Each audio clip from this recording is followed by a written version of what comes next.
Hello everyone, welcome to my YouTube channel exceptional इंसान। कैसे हो आप सभी? आई होप आप सब बहुत अच्छे होंगे और अपनी तैयारी पूरी डेडिकेटेड होके कर रहे होंगे।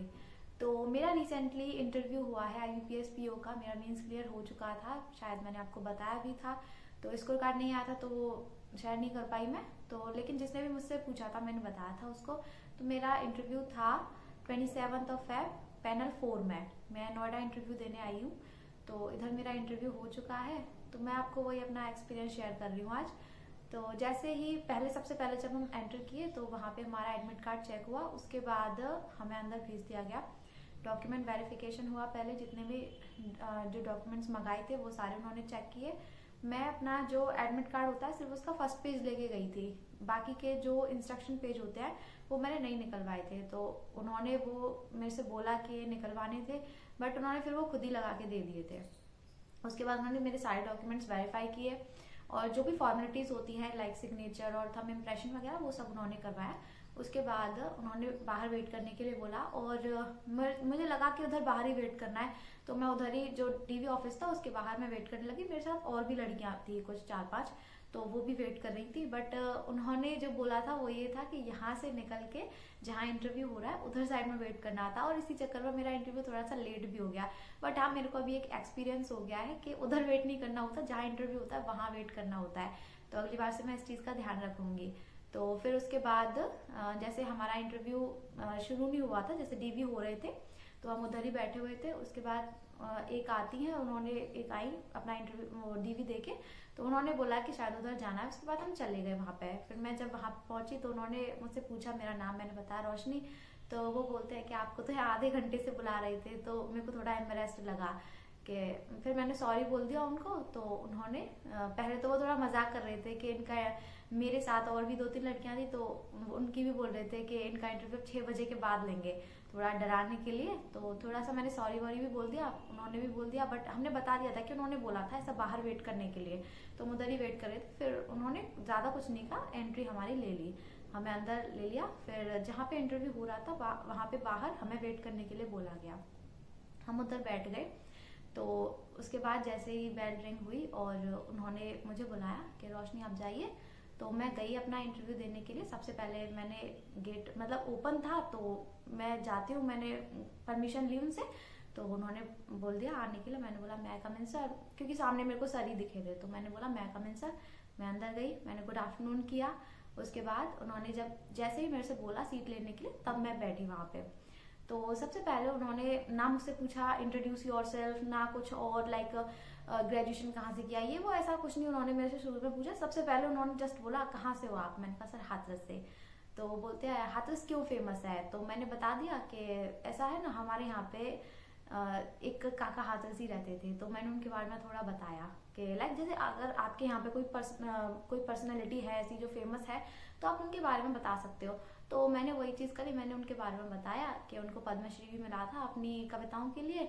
तो वो बोलते हैं कि अरे ये तो आप काका हाथरसी जी के बारे में बताने लग गई, हम तो पूछ रहे हैं कि हाथरस क्यों फेमस है, ऐसे करके। बट हाँ, वहाँ के जो पैनल मेंबर्स थे ना वो मतलब बहुत ही फ्रेंडली नेचर था उनका, अच्छे से बात कर रहे थे हंस हंस के। तो मैं भी थोड़ा मतलब ऐसे चेहरे पे स्माइल थी, ऐसे इंटरव्यू दे रही थी अपना।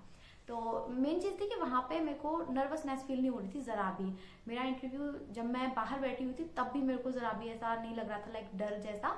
मैं अपने में आप में कॉन्फिडेंट थी। बस थोड़ा ये था कि क्या क्वेश्चन पूछ सकते हैं। तो मैं अंदर जाती हूँ तो हाँ, फिर उसके बाद उन्होंने उसके बारे में बोला कि ये तो आप हाथरस जो वहाँ की पर्सनैलिटी है उनके बारे में बता रहे हो, आप बताइए हाथरस क्यों फेमस है। तो फिर बाद में मैंने बताया कि सर हमारे यहाँ पे हींग मिलती है, तो जो हमारे यहाँ की जो हींग है हाथरस की वो बहुत ज़्यादा फेमस है। तो बोलते हैं अच्छा और क्या फेमस है। तो मैंने एक ट्रैवलर्स के लिए एक जगह है हमारे यहाँ पे मंगलतान यूनिवर्सिटी से रिलेटेड, वो मैंने बता दी कि सर वहाँ पे ट्रैवलर्स के लिए वो जगह है तो उसके लिए भी फेमस है। तो एक मैम जो वहाँ पे बैठी हुई थी वो बोलती हैं कि ऐसा तो कुछ नहीं है मंगलतान यूनिवर्सिटी के बारे में जो मैंने बताया। मैंने कि नहीं मैम है। हाँ, इससे मेरे को एक चीज़ और याद है कि जैसे ही मैं अंदर गई तो क्योंकि मैं अपने इंटरव्यू में थोड़ा लेट हो गई थी तो वो मैम वगैरह को लग रहा था कि शायद मैं खाना वाना खाने में लेट हो गई हूँ। तो मैं जैसे ही आई तो उन्होंने मुझसे बोला खाना खाते रह गए, या फिर मतलब जो तीनों चारों टीचर्स थे वो मेरे तरह टूट पड़े। लाइक खाना खा रही थी मैम भी एकदम से बोली खाना खा रहे थे, खाना खा लिया, खाना खाया, मतलब ऐसे करके तीनों चारों ने बोला एक साथ। तो मैंने कहा नो मैम। फिर दूसरे बोलते हैं कि खाना नहीं खाया। मैंने कहा नो मैम, सुबह से खाना नहीं खाया। मैंने कहा नो मैम, नो सर, ऐसे करके मैं बता रही। तो बोलते हैं फिर कैसे लेट हो गए आप? तो मैंने बता दिया कि मैम बिना नर्वसनेस के मैंने सब कुछ बताया था। मैंने ये चीज़ भी बिना नर्वसनेस के बताई कि मैम वो जो वहाँ पे डीवी हो रहा था तो वो सर ने बोला बाहर वेट कीजिए, तो मैं उधर ही वेट कर रही थी, मुझे नहीं पता था कि इधर आना है। तो उन्होंने कहा कि ठीक है कोई बात नहीं। फिर ऐसे उन्होंने मेरे को बाद में बोला था सीट के लिए, तो फिर मैं बैठ गई। फिर उसके बाद वो हाथरस के बारे में पूछने लगे, उसके बारे में मैंने बता दिया। फिर उसके बाद उनका नेक्स्ट क्वेश्चन आता है। तो वो नेक्स्ट क्वेश्चन मुझसे पूछते हैं मेरा ग्रेजुएशन के बारे में कि क्या किया है आपने। मैंने कहा सर बीएससी किया है। कि कौन सी यूनिवर्सिटी से किया है? तो मैंने बता दिया। मैंने कहा sir Agra university, doctor Bhimrao Ambedkar university से। कॉलेज का नाम पूछा, वो भी मैंने बता दिया। पूछा कहाँ से किया है? हाथरस से, वो भी मैंने बता दिया। और 10th-12th का मेरा नहीं पूछा, सिर्फ ग्रेजुएशन का पूछा था। तो इतना मैंने बता दिया। उसके बाद उन्होंने मेरी यूनिवर्सिटी के रिगार्डिंग मुझसे कुछ नहीं पूछा, हालांकि मैं पढ़ के गई थी, बिकॉज जो भीमराव अम्बेडकर है वो बहुत ही हमारी इंडिया कॉन्स्टिट्यूशन के लिए बहुत ही एक फेमस पर्सनैलिटी है, और मतलब एक जो बोलते हैं पूजनीय वो है। तो मैं उनके बारे में पढ़ के गई थी थोड़ा बहुत कि उनका क्या कॉन्ट्रीब्यूशन है। तो ये मैंने बट उधर ही पढ़ लिया था। तो लेकिन उन्होंने ऐसा कुछ नहीं पूछा था। फिर और उन्होंने मेरी जो साइंस स्ट्रीम है ग्रेजुएशन की उसमें से भी कुछ नहीं पूछा। लाइक मैं एक्सपेक्ट कर रही थी शायद फिजिक्स वगैरह में से कुछ पूछ सकते हैं, उन्होंने वो भी कुछ नहीं पूछा। उनका नेक्स्ट क्वेश्चन आता है कि रोशनी आप उन्होंने हाँ एक और चीज़ फादर वगैरह का, फादर का ऑक्यूपेशन ऐसा कुछ नहीं पूछा। मतलब मेरे बैकग्राउंड के बारे में उन्होंने मुझसे कुछ नहीं पूछा, और वो बाकियों से भी नहीं पूछ रहे थे, वो बस एक तरीके से हमसे इंटरेक्ट कर रहे थे। फिर उसके बाद वो मुझसे पूछते हैं कि रोशनी आप क्या चाहती हैं कि आपसे क्या पूछा जाए, आप क्या पढ़ के आई हैं?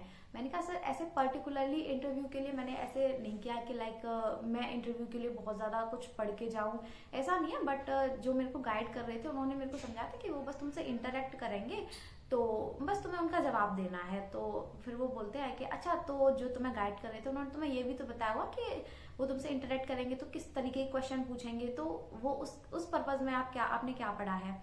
मैं थोड़ा स्माइल कर रही थी। तो इतनी देर में दूसरे सर बोलते हैं कि अच्छा आपने मतलब बैंकिंग वगैरह के बारे में तो पढ़ा होगा ना, आप आई हो? तो मैंने कहा हाँ सर मैंने पढ़ा है, बैंकिंग के बारे में मैंने पढ़ा है। तो बोलते हैं कि अच्छा, तो वो मेरे से बैंकिंग के बारे में पूछने लग गए। तो मुझसे बोलते हैं कि अच्छा आप बताइए कि पीओ के क्या काम रहता है। ये ना वैसे एक बहुत ही पर्टिकुलर मतलब एक ऐसा क्वेश्चन है जो ऑलमोस्ट पूछा ही जाता है, जैसे पीओ के क्या काम है या फिर क्यों बैंकिंग ज्वाइन करनी है, इस तरीके के क्वेश्चन आ ही सकते हैं, एक्सपेक्टेड होते हैं ये क्वेश्चंस। तो उन्होंने मेरे से पूछा कि पीओ का क्या काम है।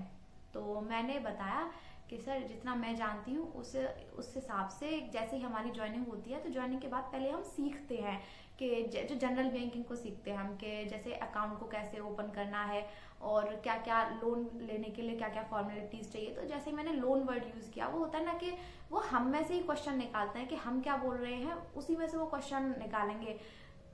वो चीज मैटर नहीं करती कि वो हमसे क्या पूछ रहे हैं, मैटर करता है कि हम क्या बोल रहे हैं अपने आंसर्स में। तो जो भी बोलो सोच समझ के बोलो, क्योंकि जो भी हम बोलेंगे उसी में से क्वेश्चन मिलने वाले होंगे। तो जैसे ही मैंने लोन का बताया, लोन का नाम लिया, तो मैम बोलती हैं कि आपने लोन लिया है कभी? मैंने कहा नो मैम। तो सर बोलते हैं दूसरे कि आप ब्रांच गए हो कभी, बैंक गए हो? मैंने कहा हाँ सर। तो बोलते हैं कि अच्छा लोन कैसे दिया जाता है? तो मैंने कहा कि सर फॉर्मेलिटीज पहले पूरी की जाती है, जैसे जो बैंक के जो भी डॉक्यूमेंट्स होते हैं वो जमा किए जाते हैं, उसके बाद लोन अप्रूव हो जाता है। तो बोलते हैं कि अच्छा ठीक है। फिर पूछ रहे थे कि अच्छा आप बैंक गए हो तो वहाँ पे क्या काम रहता है ऑफिसर का? मैंने कहा सर एफडी वगैरह बनाना और डिपॉजिट्स का रहता है, लोन्स देना, ये सारे काम होते हैं। तो बोलते हैं अच्छा। फिर उसके बाद उन्होंने बोला कि एक थोड़े एज्ड सर थे, एक्सपीरियंस्ड थे वो, तो वो मेरे से उन्होंने कंडीशनल सेंटेंस रहता है, तो उन्होंने मेरे से पूछा कि आप एक बात बताइए कि जैसे आप काम कर रहे हो बैंक में और आपको बहुत ज़्यादा काम मिल जाता है और आप 8-9 बजे तक फ्री नहीं हो पा रहे हो, 7-8 बजे तक रात में, तो आप उस कंडीशन में क्या करोगे? मैंने कहा सर अगर बहुत ज़रूरी है काम तो मैं ज़रूर करूँगी अपना काम। तो इसी चीज़ पर वो बोलते हैं कि अगर वाली कंडीशन नहीं आनी चाहिए। मैंने कहा हाँ सर, मतलब वो खुद ही बोल रहे थे कि ये तुम्हारी ड्यूटी है। तो मैंने भी बोला कि मैंने कहा हाँ सर ये मेरी ड्यूटी है और मैं ज़रूर करूँगी अपनी ड्यूटी को। तो वो बोलते हैं कि हाँ ठीक है। तो वो ना थोड़ा हंस हंस के बोल रहे थे ऐसे। फिर उसके बाद थोड़ा वो जनरल नॉलेज पे आ गई मेरी। तो उन्होंने पूछा मेरे से कि प्रेसिडेंट को उन्होंने हिंदी में बोला था राष्ट्रपति। तो पहले मैं जो जगदीप धनखड़ है वाइस प्रेसिडेंट, मैं उनका नाम बोलने वाली थी, बट मेरे को ध्यान आ गया कि प्रेसिडेंट तो द्रौपदी मुर्मू जी है। तो मैंने उनको बोला कि मैम द्रौपदी मुर्मू। तो मतलब मैं ना थोड़ी कंफ्यूज हो गई कि मैं उनके एक रेस्पेक्ट में मैं क्या बोलूँ, मैम बोलूँ क्या बोलूँ। तो और क्वेश्चन भी मेरे को मैम ने ही पूछा था, तो मैंने बोला मैम द्रौपदी मुर्मू। तो वो सर बोलते हैं पहले कि कुछ आपने मतलब श्री श्रीमती वगैरह कुछ नहीं लगाया। मैंने कहा सर मैंने बोला ना मैम द्रौपदी मुर्मू। तो वो बोलते हैं दूसरे साल के अच्छा ये मैम इन मैम को नहीं था, वो उन मैम को था। तो मैं थोड़ा हंस गई। फिर उसके बाद एक और सर थे, उन्होंने पूछा कि सुप्रीम कोर्ट के जज, चीफ जस्टिस ऑफ इंडिया। तो मैंने वो भी बता दिया, डीवाई चंद्रचूड़। तो यहाँ पे भी वो मतलब मैं वो मिस्टर वगैरह लगाना कुछ भूल गई, श्री वगैरह। तो यहाँ पे भी वो बोलते हैं मेरे से आपने फिर नहीं लगाया। मैंने कहा सॉरी सर, मैं आगे से ध्यान रखूंगी। फिर इतना बोलने के बाद वो बोलते हैं लगाना चाहिए ना आपको कुछ, अच्छा आप बताइए लगाना चाहिए या नहीं। मैंने कहा हाँ सर लगाना चाहिए, मैं ध्यान रखूंगी आगे से। इसके बाद उन्होंने मेरे से एक क्वेश्चन पूछा कि सुप्रीम कोर्ट ने एक जजमेंट दिया है इलेक्टोरल बॉन्ड्स को लेके। तो इस ये क्वेश्चन था। तो मैं तो वो बोलते कि आप मतलब क्या था ये, क्या क्या जजमेंट था, आपको इसके बारे में पता होगा। तो एक्चुअल में ना ये मैंने पढ़ा तो था करंट अफेयर्स में, बट मैं भूल गई थी, बिल्कुल ही माइंड से स्लिप हो गया था। तो मैंने बोला कि सॉरी सर, इसके बारे में मुझे जानकारी नहीं है। तो वो बोलते हैं कि अच्छा जानते नहीं हो या याद नहीं कर पा रहे हो। मैंने कहा हाँ सर मैं रिकॉल नहीं कर पा रही हूँ। तो बोलते हैं अच्छा कोई बात नहीं। फिर आए वो जो वोटिंग होती है, वोटिंग मशीन्स जो होती हैं ईवीएम्स, ये इसके बारे में उन्होंने मुझसे पूछा कि इसको लेके डिस्प्यूट्स चल रहे हैं, तो इसके बारे में आप क्या बोलना चाहेंगी। तो मैंने कहा सर कि सर जो डिस्प्यूट्स है वो जितना मैं जानती हूँ वो ये है कि जो अपोजिशन पार्टी होती है वो ये कहती है कि मतलब जो वोटिंग जो काउंट होते हैं, वोट जो काउंट होते हैं वो मतलब गलत काउंट हो रहा है, तो इसके लिए कुछ ऑल्टरनेटिव होना चाहिए, ऐसा बोलती है अपोजिशन पार्टी। तो बोलते हैं अच्छा क्या ऑल्टरनेटिव होना चाहिए। मैंने कहा सॉरी सर इसके बारे में मुझे जानकारी नहीं है ज़्यादा। तो उन्होंने कहा ठीक है कोई बात नहीं। इसके अलावा आई थिंक जितना मुझे ध्यान है वो यही क्वेश्चन थे। इसके अलावा अगर और भी कोई क्वेश्चन होंगे तो अभी फिलहाल मेरे माइंड से निकल रहे हैं, बट अगर कोई और भी क्वेश्चन होगा तो मैं अपने टेलीग्राम पे आपको अपडेट कर दूंगी। बाकी ये था मेरा इंटरव्यू एक्सपीरियंस। तो मुझे अपने हिसाब से जो इंटरव्यू लगा, जो मैंने मतलब अपने दोस्त को बताया, तो वो मेरे को बोल रहे थे कि हाँ सही है तेरा इंटरव्यू अच्छा चला गया। और मेरे को भी अंदर से ऐसी वाइब्स आ रही है कि हाँ अच्छा इंटरव्यू चला गया। और बाकी मैं आगे भी पॉजिटिव एक्सपेक्टेशन रख रही हूँ। और बाकी सब राम भरोसे जो कहते हैं, अब देखा जाएगा जो होगा। और ये मेरा इंटरव्यू एक्सपीरियंस था। और अगर आपको और भी कुछ जानना हो तो आप मेरे को टेलीग्राम पे कांटेक्ट कर सकते हो। यहीं पे मैं अपना वीडियो एंड करती हूँ। Thank you, bye bye.